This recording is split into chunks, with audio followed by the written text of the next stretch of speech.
Hi welcome to YOYO Cine Talkies. Venkatesh హీరోగా ఐశ్వర్య రాజేష్, మీనాక్షి చౌదరులు హీరోయిన్లుగా తెరకెక్కిన మూవీ సంక్రాంతికి వస్తున్నా. శ్రీ వెంకటేశ్వర క్రియేషన్స్ బ్యానర్ పై దిల్ రాజు ఈ సినిమాని ఎంతో ప్రతిష్టాత్మకంగా నిర్మించారు. అపజయం అంటూ తెలియని అనిల్ రావిపూడి ఈ సినిమాకి దర్శకుడు. ప్రమోషన్స్ లో భాగంగా ఇప్పటికే 3 పాటల్ని రిలీజ్ చేశారు. ఈ పాటలకు చాలా మంచి రెస్పాన్స్ వచ్చింది. భీమ్స్ ఈ మూవీకి మంచి మ్యూజిక్ ఇచ్చారు. సంక్రాంతికి వస్తున్నాం ఈ సినిమా నుండి ఇప్పటికే విడుదలైన టీజర్, ట్రైలర్ ఆడియన్స్ ను కట్టిపడేసింది. చాలా మంచి రెస్పాన్స్ వచ్చిందని చెప్పాలి. దీంతో ఈ మూవీ యూనిట్ సినిమాను సంక్రాంతి కానుకగా ప్రేక్షకుల ముందుకు తీసుకొచ్చారు. మరి సినిమా ఎలా ఉంది? ఎప్పటి నుండో బ్లాక్ బస్టర్ హిట్ కోసం ఎదురు చూస్తున్న వెంకీ ఈ సినిమాతో హిట్ అందుకున్నాడా? డైరెక్టర్ అనిల్ రావిపూడి మార్క్ కనిపించిందా? మొత్తంగా సంక్రాంతికి వస్తున్నామనే సినిమా హిట్టా కాదా అనేది యోయో రివ్యూలో తెలుసుకుందాం. సంక్రాంతికి వస్తున్నామనే సినిమా స్టోరీ విషయానికి వచ్చేద్దాం. ఈ సినిమాలో వెంకటేష్ పోలీస్ ఆఫీసర్ గా ఉన్నప్పుడు మీనాక్షి చౌదరి, వెంకటేష్ ఇద్దరు ప్రేమించుకుంటారు. కానీ కొన్ని కారణాల వల్ల ఐశ్వర్య రాజేష్ ను పెళ్లి చేసుకోవాల్సి వచ్చింది. దీంతో మీనాక్షి చౌదరికి దూరం అవుతాడు. కానీ కొన్ని సంవత్సరాల తర్వాత వెంకటేష్ ను వెతుక్కుంటూ పల్లెటూరుకు వస్తుంది. అసలు మీనాక్షి ఎందుకు మళ్ళీ వచ్చింది?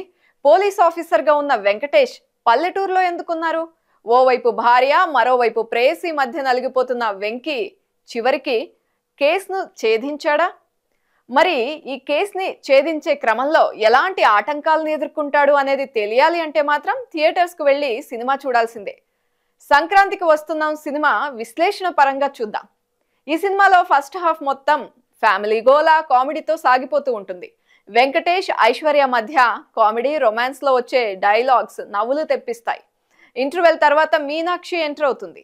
అప్పటి వరకు వెంకీ మామకు హ్యాపీగా ఉన్న లైఫ్ లో టార్చర్ స్టార్ట్ అవుతుంది. మళ్ళీ మీనాక్షిలో లవ్ పుట్టడం వంటివి కూడా చాలా న్యాచురల్ గా అనిపిస్తాయి. ఫ్యామిలీ ఎలిమెంట్స్, భార్యతో గొడవలు, భార్యతో భర్త పడే బాధలు చాలా కామెడీగా అనిపించాయి. క్లైమాక్స్ అదిరిపోయింది. చివరి 20 నిమిషాలు బాగుంది. మంచి కామెడీతో పాటుగా ఎమోషన్ కూడా ఉంది. అయితే ఈ సినిమా ఎక్కడ బోర్ అనిపించదు. కొన్ని డైలాగ్స్ అయితే చాలా ఏళ్ళు గుర్తుండిపోతాయి. మాజీ ప్రియురాలు, భార్య మధ్య హీరో ఎలా నలుగుతాడు అనేది చాలా ఫన్నీగా అనిల్ రావిపూడి చూపించారు. డైరెక్టర్ అనిల్ రావిపూడి కామెడీయే మెయిన్ అసెట్ గా చేసిన సినిమాలు ప్రతి దాంట్లో ఒక కొత్తదనాన్ని యాడ్ చేస్తూ ఫ్యాన్స్ ని మెప్పించడంలో సక్సెస్ అయ్యాయి. ఒక F2, F3 వెంకటేష్ తో చేశారు. మళ్ళీ అదే హీరోని కొత్త లుక్ లో చూపించి మెప్పించడంలో సక్సెస్ అయిపోయారు. పాత వెంకీని ఆయన ఫ్యాన్స్ కి చూపించారు. యాక్షన్ ప్లస్ ఎంటర్టైనింగ్ సినిమాలు తీయడంలో అనిల్ పర్ఫెక్ట్ అని ఈ సినిమాతో రుజువైపోయింది. ఈ మూవీకి భీమ్స్ సంగీతం అందించారు. ఇప్పటికే పాటలు ఏ రేంజ్ లో హిట్ అయ్యాయో మనందరం చూసాం.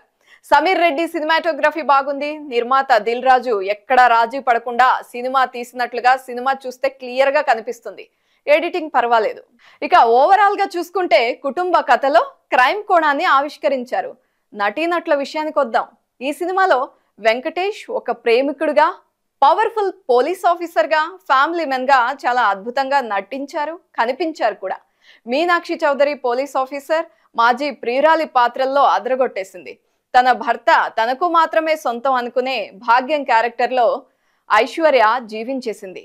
ఉపేంద్ర, సాయి కుమార్, నరేష్, విటివి గణేష్, పృథ్వీరాజ్, శ్రీనివాస్ అవసరాల, ఐరేని మురళీధర్ గౌడ్, పమ్మిసాయి, సాయి శ్రీనివాసులు తమ పాత్రల పరిధి మేరకు నటించి మెప్పించారు. సంక్రాంతికి వస్తున్నాం సినిమాలో మంచి family story, songs, direction, Venkatesh, Aishwarya రాజేష్ల యాక్టింగ్ ప్లస్ పాయింట్స్ అయితే అక్కడక్కడ కాస్త ల్యాక్ కామెడీ మైనస్ అని చెప్పాలి. ఓవరాల్ గా సంక్రాంతికి వస్తున్నాం సినిమాలో ఫ్యామిలీ ప్రేక్షకులు కోరుకునే అన్ని అంశాలు పుష్కలంగా ఉన్నాయి. అన్ని వర్గాల ప్రేక్షకులకి నచ్చే కామెడీ అండ్ యాక్షన్ ఎంటర్టైనర్ ఈ సినిమా. హాయ్ హలో మెస్మరైజ్ చేసే మూవీ ముచ్చట్లు, రిలీజ్ అయిన వెంటనే రివ్యూస్, మీ అభిమాన తారల రియల్ స్టోరీస్, సినిమా సమాచారం ఏదైనా క్షణాల్లో మీ చెంతకు.